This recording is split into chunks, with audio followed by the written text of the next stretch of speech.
Hey, what's up? This is Ricardo at Parts People, and in this video, we'll outline the steps for completing a part replacement on your Dell PC. Visit our website and use this coupon for a 5% off discount.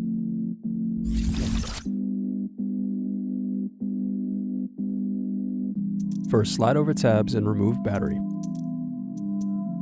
Then unscrew and remove access door. Now remove bottom base screws.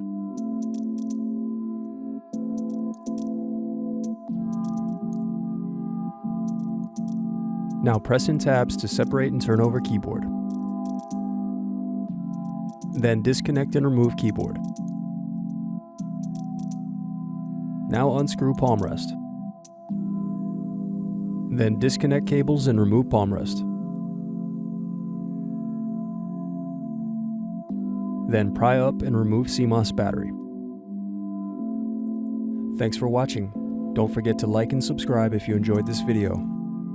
And if you need more, check out this playlist to watch other tutorials for your laptop. You can also click here to find parts for your laptop at partspeople.com.